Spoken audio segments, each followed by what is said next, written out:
Bonsoir à tous, nous sommes le dimanche 27 octobre et on va faire un petit point vite fait sur ce qui est à prévoir pour les semaines à venir.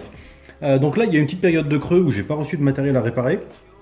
J'ai eu quelques réparations que j'ai fait, que j'ai filmé, que j'ai monté, j'ai voulu les poster puis finalement je me suis un petit peu rétracté parce que je trouvais que c'était pas forcément intéressant puis pas forcément dans le thème non plus. Donc j'ai préféré mettre ça de côté, je n'avais pas envie de faire du contenu pour faire du contenu. Donc voilà, on se retrouvera pour les prochaines vidéos avec de l'Amiga. Et avec pas mal de choses intéressantes. Et d'autre part, j'ai pas mal bossé sur ma chaîne secondaire. Donc pour ceux qui avaient suivi un peu la vidéo sur la machine à affûter.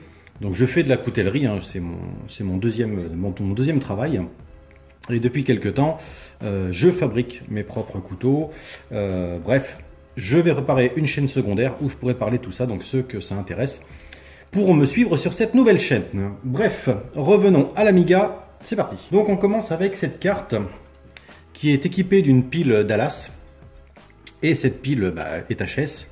Alors si je me souviens bien, au NAS de Surgère de cette année, j'ai remplacé une pile Dallas, mais je ne sais plus sur quoi c'était. Je crois que c'était sur un Falcon 030 ou 060, je me souviens plus exactement.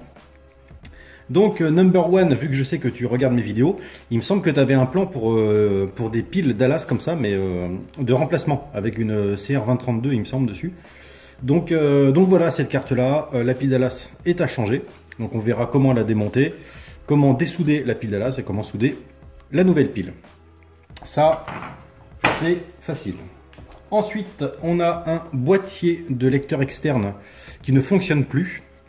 Donc voilà, on va essayer de le brancher et de vérifier si on peut faire fonctionner d'abord avec un lecteur de disquette, ensuite avec un Gotek et un HXC, histoire de voir si on peut lui redonner une nouvelle vie. Parce que ça, c'est quand même assez pratique quand on a des vieilles disquettes à sauvegarder et qu'on n'a plus de lecteur de disquette sur son Amiga. Ensuite, j'ai deux cartes d'Amiga 2000. Alors d'après ce que j'ai vu, il y en a une qui ne fonctionne pas et une qui est à réviser. Alors on voit déjà qu'un kit de pile a été installé ici. Voilà, donc il remplace la pile d'origine. Bon, les ROM ont été remplacées elles aussi. Bon voilà, ça c'est une carte de 2000 assez simple. Ensuite, j'ai celle-ci avec le support RP300 qui est à changer. Donc on verra comment remplacer ce support et replacer le composant. Plus des fusibles à remplacer. Donc voilà, ça ce sera une intervention relativement simple.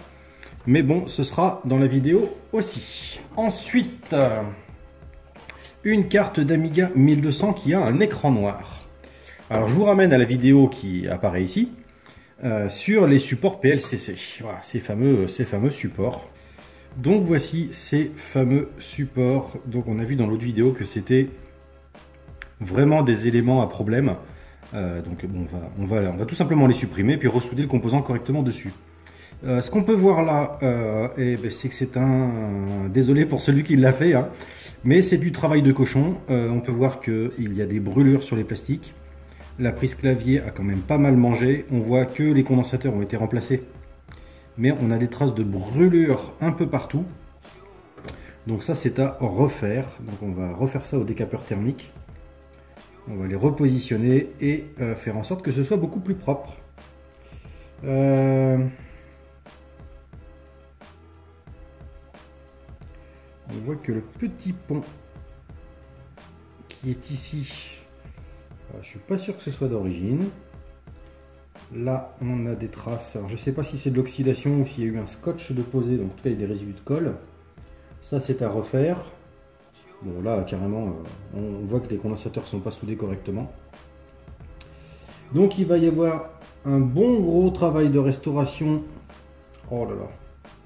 Alors, je ne peux pas faire un zoom très propre, hein, mais on voit bien que le composant n'est pas soudé correctement. Bon, bref. Ça, c'est une carte qui va avoir beaucoup de mal à redémarrer dans cette configuration-là. Donc, on va commencer par celle-ci. Je tournerai ça probablement demain. Et on va faire en sorte de lui redonner vie. Ensuite, je vais recevoir une carte mère d'Amiga 1200 révision 2B sur laquelle le port souris DB9 a été enlevé et massacré. Donc on va voir comment le refaire, comment le remettre en place.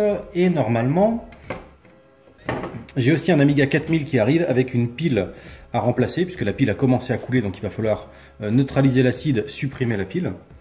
Donc ça promet pas mal de travail sur les Amigas pour les prochaines semaines à venir.